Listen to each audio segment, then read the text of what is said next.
Bismillahirrahmanirrahim. Assalamualaikum warahmatullahi wabarakatuh. Kami dari kelompok 6 yang akan memaparkan materi tentang model mengajar dalam pembelajaran. Perkenalkan, nama saya Febian Tiara Suci dengan NIM 1901025403. Perkenalkan, nama saya Aulia Syafa'a dengan NIM 1901025307. Perkenalkan, nama saya Safira Tasya dengan NIM 19010259192.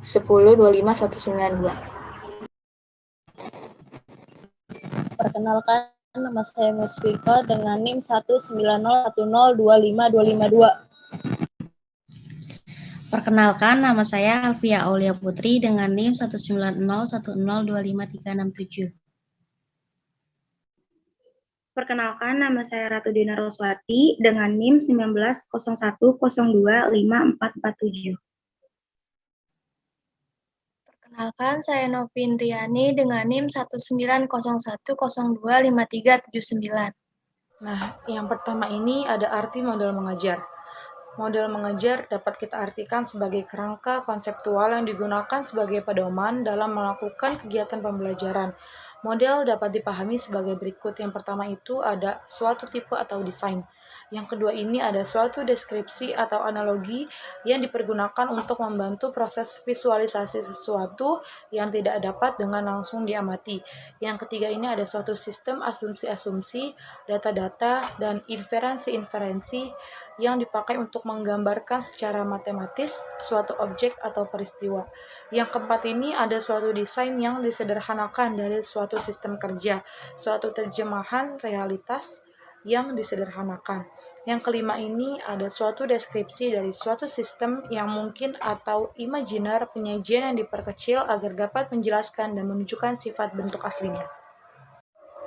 Nah, yang selanjutnya itu ada model pembelajaran langsung atau direct instruction. Adalah model pembelajaran yang menekankan pada penguasaan konsep atau perubahan perilaku dengan mengutamakan pendekatan deduktif. Nah, model pembelajaran langsung atau direct instruction ini juga dikenal dengan istilah strategi belajar ekspositori dan whole class teaching. Nah, pembelajaran langsung ini merupakan suatu model pembelajaran yang terdiri dari penjelasan guru mengenai konsep atau keterampilan guru terhadap siswa. Dan menurut Arens, dalam Trianto tahun 2009 adalah suatu model pembelajaran dirancang khusus untuk menunjang proses belajar siswa yang berkaitan dengan pengetahuan deklaratif dan pengetahuan prosedural yang terstruktur dengan baik dan dapat diajarkan dengan pola kegiatan yang bertahap selangkah demi selangkah. Yang selanjutnya itu ada ciri-ciri model pembelajaran langsung. Yang pertama itu adanya tujuan pembelajaran dan pengaruh model pada siswa termasuk prosedur penilaian belajar. Yang kedua ini ada sintaks atau pola keseluruhan dan alur kegiatan pembelajaran. Yang ketiga ini ada sistem pengelolaan dan lingkungan belajar model yang diperlukan agar kegiatan pembelajaran tertentu dapat berlangsung dengan berhasil. Selanjutnya, ada keunggulan maupun kekurangan dari model pembelajaran langsung. Keunggulan dari model pembelajaran langsung yang pertama adalah dengan model pembelajaran langsung, guru dapat mengendalikan isi materi maupun informasi yang diterima oleh siswa sehingga dapat mempertahankan fokus mengenai apa saja yang harus dicapai oleh siswa. Yang kedua, model pembelajaran langsung ini merupakan cara yang efektif untuk mengajarkan konsep maupun keterampilan-keterampilan yang eksplisit kepada siswa yang cenderung memiliki prestasi yang rendah. Yang ketiga, model pembelajaran langsung dapat digunakan untuk membangun model pembelajaran dalam bidang studi tertentu, di mana guru dapat menunjukkan bagaimana suatu permasalahan itu dapat didekati, bagaimana informasi dapat dianalisis, serta bagaimana suatu pengetahuan itu dapat dihasilkan. Yang keempat, dapat digunakan untuk menekankan poin-poin penting ataupun kesulitan-kesulitan yang mungkin saja dialami oleh siswa, sehingga hal tersebut dapat diungkapkan. Yang kelima, dapat menjadi cara efektif untuk mengajarkan informasi maupun pengetahuan faktual yang terstruktur. Lalu yang terakhir, karena model pembelajaran ini sangat bergantung kepada kemampuan refleksi guru, maka guru dapat terus-menerus mengevaluasi dan memperbaiki dirinya. Di samping memiliki keunggulan, model pembelajaran langsung ini juga memiliki beberapa kekurangan. Seperti pertama, karena siswa hanya memiliki sedikit kesempatan untuk dapat terlibat aktif dalam pembelajaran, maka sulit bagi siswa untuk dapat mengembangkan keterampilan sosial maupun interpersonal mereka. Yang kedua, model pembelajaran langsung ini sangat tergantung kepada gaya komunikasi guru, sehingga guru yang memiliki komunikasi yang buruk cenderung akan menghasilkan pembelajaran yang buruk pula. Yang ketiga, jika model pembelajaran ini tidak melibatkan banyak siswa, siswa akan teralihkan perhatiannya ataupun kehilangan fokusnya setelah sekitar 10-15 menit dan hanya akan mengingat sedikit materi yang telah disampaikan. Yang keempat, jika terlalu sering digunakan, maka model pembelajaran langsung ini akan membuat siswa percaya bahwa guru akan memberitahukan kepada mereka semua materi yang harus mereka ketahui. Hal ini akan menghilangkan rasa tanggung jawab siswa mengenai pembelajaran mereka sendiri. Lalu yang terakhir, karena guru memainkan peran penting dalam pembelajaran ini, kesuksesan strategi pembelajaran ini sangat tergantung kepada image guru, di mana jika guru tidak tampak siap, berpengetahuan, percaya diri, antusias, dan terstruktur, siswa dapat menjadi bosan, perhatiannya teralihkan, dan pembelajaran mereka pun akan terhambat. Yang selanjutnya ada model pembelajaran kooperatif. Kooperatif artinya kerjasama dan learning artinya belajar. Jadi, cooperative learning sendiri merupakan belajar melalui kegiatan bersama. Cooperative learning atau pembelajaran kooperatif merupakan suatu model pembelajaran dengan learning community, yaitu dengan membentuk masyarakat belajar ataupun kelompok-kelompok belajar. Selama proses kerjasama berlangsung, tentu ada diskusi, saling tukar ide, yang pandai mengajarkan yang kurang pandai, dari individu ataupun kelompok yang belum tahu menjadi tahu. Cooperative learning merupakan strategi pembelajaran melalui kelompok kecil di mana siswa akan saling bekerja sama dalam memaksimalkan kondisi belajar untuk mencapai suatu tujuan pembelajaran. Cooperative learning lebih dari sekedar belajar kelompok ataupun kelompok kerja, karena belajar dalam model cooperative learning ini harus ada struktur, dorongan, dan tugas yang bersifat kooperatif, sehingga memungkinkan terjadinya interaksi secara terbuka dan hubungan-hubungan yang bersifat interdependensi yang efektif di antara anggota kelompok. Model belajar cooperative learning merupakan suatu model pembelajaran yang membantu siswa dalam mengembangkan pemahaman dan sikapnya sesuai dengan kehidupan nyata di masyarakat. Sehingga dengan bekerja secara bersama-sama di antara sesama anggota kelompok akan meningkatkan motivasi, produktivitas, dan perolehan belajar. Ciri model pembelajaran kooperatif. Pertama, di kelompok dibentuk dengan siswa kemampuan tinggi, sedang, dan rendah. Kedua, siswa melihat semua anggota mempunyai tujuan yang sama. Ketiga, membagi tugas dan tanggung jawab sama. Keempat, akan dievaluasi untuk semua. Kelima, berbagi kepemimpinan dan keterampilan untuk bekerja sama. Keenam, diminta mempertanggungjawabkan individual materi yang ditangani. Unsur 1. Para siswa harus memiliki persepsi bahwa mereka tenggelam atau berenang bersama. Kedua, para siswa harus memiliki tanggung jawab terhadap siswa atau peserta didik lain dalam kelompoknya, selain tanggung jawab terhadap diri sendiri dalam mempelajari materi yang dihadapi. Ketiga, para siswa harus berpandangan bahwa mereka semua memiliki tujuan yang sama. Keempat, para siswa membagi tugas dan berbagi tanggung jawab di antara para anggota kelompok. Para siswa diberikan satu evaluasi atau penghargaan yang akan ikut berpengaruh terhadap evaluasi kelompok. Kelima, para siswa berbagi kepemimpinan sementara mereka memperoleh keterampilan bekerja sama selama belajar. Keenam, setiap siswa akan diminta mempertanggungjawabkan secara individual materi yang ditangani dalam kelompok kooperatif. Prinsip 1. Setiap anggota kelompok siswa memiliki bertanggung jawab atas semua yang dilakukan dalam kelompoknya. Kedua, setiap anggota kelompok siswa harus tahu bahwa semua anggota kelompok memiliki tujuan yang sama. Ketiga, setiap anggota kelompok siswa harus berbagi tugas dan tanggung jawab yang sama di antara anggota kelompok. Keempat, setiap anggota kelompok siswa akan dievaluasi. Kelima, setiap anggota kelompok siswa berbagi kepemimpinan dan membutuhkan keterampilan untuk belajar bersama selama proses pembelajaran. Keenam, setiap anggota kelompok siswa akan diminta bertanggung jawab secara individual atas materi yang ditangani dalam kelompok kooperatif. Nah, berikutnya ada langkah-langkah model pembelajaran kooperatif, yaitu 1. Menyampaikan tujuan dan motivasi peserta didik, 2. Menyajikan informasi, 3. Mengorganisasikan peserta didik ke dalam kelompok kooperatif, 4. Membimbing kelompok bekerja dan belajar, 5. Evaluasi, 6. Memberikan penghargaan. Kemudian model pembelajaran kooperatif ada 6, yaitu 1. Saling ketergantungan yang positif, 2.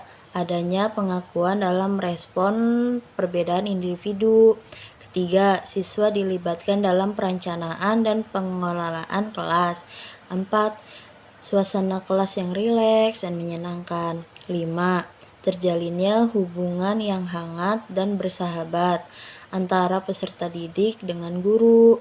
Keenam, memiliki banyak kesempatan untuk mengekspresikan pengalaman emosi yang menyenangkan. Dan yang terakhir ada kekurangan model pembelajaran kooperatif. Nah, dalam kekurangan model pembelajaran kooperatif ada 4. Terdiri dari 1. Pendidik harus mempersiapkan pembelajaran secara matang. Di samping itu memerlukan lebih banyak tenaga, pemikiran, dan waktu. Kedua, agar proses pembelajaran berjalan lancar, maka dibutuhkan dukungan fasilitas, alat, dan biaya yang cukup memadai. Ketiga, selama kegiatan diskusi kelompok berlangsung, ada kecenderungan topik permasalahan yang sedang dibahas meluas sehingga banyak yang tidak sesuai dengan waktu yang telah ditentukan. Dan yang terakhir yaitu keempat, saat diskusi kelas terkadang didominasi seseorang. Hal ini mengakibatkan siswa yang lain menjadi pasif. Selanjutnya, model pembelajaran berbasis masalah. Model pembelajaran berbasis masalah atau Problem Based Learning atau PBL adalah suatu model pembelajaran yang dirancang pada proses penyelesaian masalah yang dihadapi secara ilmiah agar siswa mendapat pengetahuan penting dan siswa diharapkan mahir dalam memecahkan masalah, memiliki model belajar sendiri, dan memiliki kecakapan berpartisipasi dalam tim. Nah, di sini pada proses pembelajaran ini menggunakan pendekatan yang sistematik, yang dimana siswanya dapat memecahkan masalah atau menghadapi tantangan yang diperlukan dalam kehidupan sehari-hari. Nah, dalam tahap ini meliputi peserta didik, yaitu mengorganisasi peserta didik. Yang kedua, membimbing menyelidiki individu maupun kelompok. Yang ketiga, mengembangkan atau menyajikan hasil karya untuk menganalisis maupun mengevaluasi proses penyelesaian masalah. Selanjutnya, ciri-ciri model pembelajaran berbasis masalah. Yang pertama itu melalui strategi pembelajaran berbasis masalah, peserta didik aktif berpikir, berkomunikasi, mencari dan mengelola data, dan akhirnya peserta didik dapat menyimpulkan suatu permasalahannya. Nah, di sini guru tidak hanya mengharapkan peserta didik yang hanya sekedar mendengar, mencatat, kemudian menghafal materi pelajaran, akan tetapi di sini melalui strategi ini guru ingin kepada peserta didik untuk dapat berpikir, dapat berdiskusi, berkomunikasi, mencari dan mengelola data yang akhirnya mereka dapat simpulkan sendiri dari hasil penelitian yang dia lakukan. Yang kedua, ada aktivitas pembelajaran diarahkan untuk menyelesaikan masalah. Nah, dalam strategi pembelajaran berbasis masalah ini menempatkan masalah sebagai kata kunci dari proses pembelajaran, yang artinya tanpa masalah tidak mungkin adanya proses pembelajaran. Yang ketiga, pemecahan masalah dilakukan dengan menggunakan pendekatan berpikir secara ilmiah. Nah, proses pemikiran ini dilakukan secara sistematis dan empiris. Kenapa? Karena sistematis artinya berpikir ilmiah yang dilakukan melalui tahapan-tahapan tertentu, sedangkan empiris artinya proses penyelesaian masalah yang didasarkan pada data dan fakta yang jelas. Konsep dasar pembelajaran berbasis masalah. Yang pertama itu, guru bertujuan agar peserta didik tidak hanya mengetahui dan hafal dalam materi pembelajaran saja, tetapi juga memahami dan mengerti. Dalam hal ini, guru meminta kepada peserta didik untuk dapat memahami dan mengerti tentang materi yang diajarkan oleh gurunya, serta dapat diterapkan dalam kehidupan sehari-hari. Yang kedua itu, guru menginginkan agar peserta didik dapat memecahkan masalah dan membuat kemampuan intelektual siswanya bertambah. Dengan cara ini, guru dapat mengasah kemampuan peserta didik untuk dapat berpikir secara luas. Yang ketiga itu, guru menginginkan agar peserta didik dapat bertanggung jawab dalam belajarnya. Dalam halnya, guru memberikan PR kepada peserta didik yang dimana guru dapat menentukan harinya untuk dikumpulkan PR tersebut dan siswanya dapat bertanggung jawab untuk mengerjakan PR dan dikumpulkan. Apabila tidak dikumpulkan, maka siswanya akan mendapatkan hadiah atau lepas dari tanggung jawab. Yang keempat itu, guru menginginkan agar peserta didik dapat menghubungi antara teori yang dipelajari di dalam kelas dan kenyataan yang dihadapi di luar kelas. Yang kelima itu, guru bermaksud mengembangkan kemampuan peserta didik dalam menganalisis situasi, menerapkan pengetahuan, mengenal antar fakta dan pendapat, serta mengembangkan kemampuan dalam membuat tugas secara objektif. Oke, di slide selanjutnya ini adalah ada kelebihan dan kelemahannya. Dan kelebihan yang pertama adalah pemecahan masalah merupakan teknik yang cukup bagus untuk lebih memahami isi pembelajaran. Dan di poin kedua ini, pemecahan masalah dapat menantang kemampuan peserta didik untuk memberikan kepuasan untuk menentukan pengetahuan baru bagi si peserta didik tersebut. Dan di poin ketiga ini, pemecahan masalah dapat meningkatkan aktivitas pembelajaran peserta didik. Dan di poin keempat, pemecahan masalah dapat membantu peserta didik bagaimana mentransfer pengetahuannya dan mereka memahami masalah dalam kehidupan nyatanya. Dan di poin kelima ini, pemecahan masalah dapat membantu peserta didik untuk mengembangkan pengetahuan barunya dan bertanggung jawab dalam pembelajaran yang mereka lakukan. Dan begitu pun ada kelemahannya. Dan kelemahan yang pertama adalah manakala peserta didik tidak memiliki minat atau tidak mempunyai kepercayaan bahwa masalah yang mereka hadapi itu bisa mereka pecahkan loh gitu, maka mereka akan merasa enggan atau mereka akan merasa kayaknya saya tidak akan bisa nih memecahkan masalah tersebut kayak gitu. Dan di poin kedua ini, keberhasilan strategi pembelajaran melalui problem solving membutuhkan cukup yang sangat lama atau membutuhkan cukup waktu untuk persiapannya. Tidak membutuhkan hanya 1 hari saja, melainkan bisa 1 hari, 2 hari, atau berminggu-minggu dalam memecahkan masalah tersebut. Kayak gitu. Dan di poin ketiga ini, tanpa pemahaman mengapa mereka berusaha untuk memecahkan masalah yang sedang dipelajari, maka mereka tidak akan belajar apa yang mereka inginkan. Dan selanjutnya adalah pendekatan dalam model pembelajaran. Dan pendekatan yang pertama adalah pendekatan yang berorientasi pada guru. Dan yang kedua itu pendekatan yang berorientasi pada peserta. Dan yang ketiga adalah pendekatan dilihat dari segi materinya. Strategi dalam model mengajar. Strategi belajar mengajar adalah pola-pola umum kegiatan guru dengan anak didik dalam perwujudan kegiatan belajar mengajar untuk mencapai tujuan yang telah ditetapkan. Dengan ini, guru harus sadar merencanakan kegiatan pengajaran secara sistematis dengan memanfaatkan segala sesuatu guna untuk kepentingan pembelajaran. Dengan ini, guru juga harus bisa nih mematapkan siswa dalam menguasai pengetahuan, keterampilan, maupun sikap. Jenis strategi belajar mengajar. Yang pertama itu atas dasar pertimbangan proses pengolahan pesan yang terbagi menjadi 2, yaitu strategi deduktif dan strategi induktif. Strategi deduktif materi atau bahan pelajaran itu diolah mulai dari yang umum baru ke yang khusus. Sedangkan strategi induktif, materi belajar atau bahan ajar itu diolah dari yang khusus baru ke yang umum. Yang kedua, atas dasar pertimbangan pihak sekolah.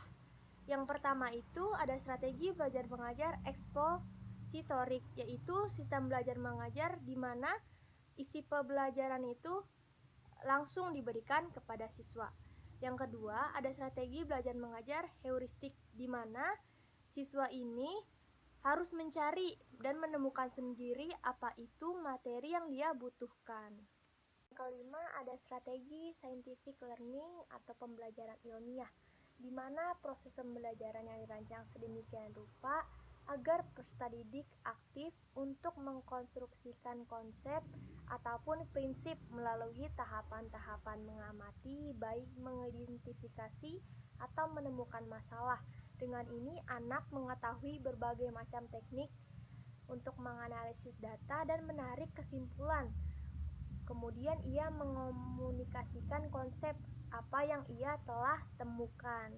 Ketiga, atas dasar pertimbangan pengaturan guru. Yang pertama itu bisa strategi seorang guru dengan cara mengajar sesuai dengan jumlah siswanya.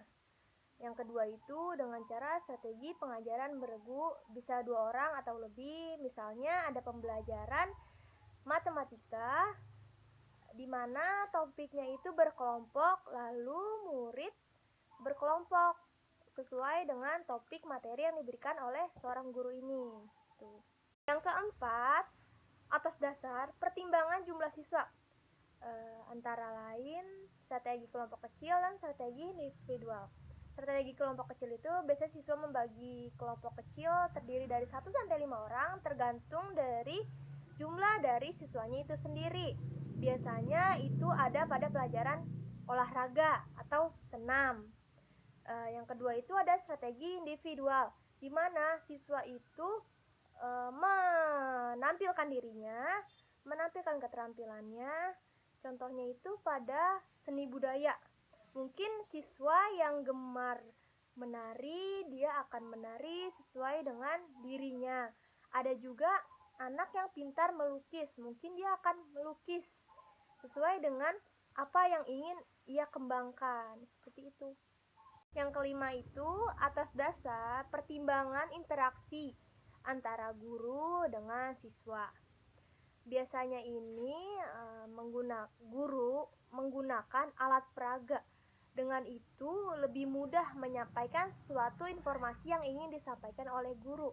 Kemudian siswa juga lebih tanggap, lebih aktif biasanya kalau misalnya menggunakan alat peraga, karena secara langsung dia lebih paham.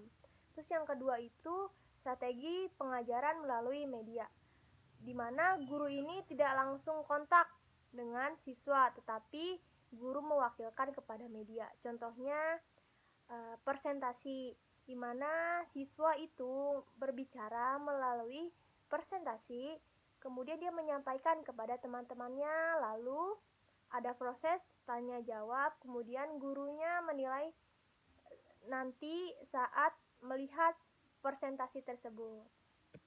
Macam-macam strategi dalam pembelajaran. Yang pertama itu ada strategi discovery learning atau menyikapi pembelajaran, di mana teori belajar yang menekankan pada konsep atau prinsip.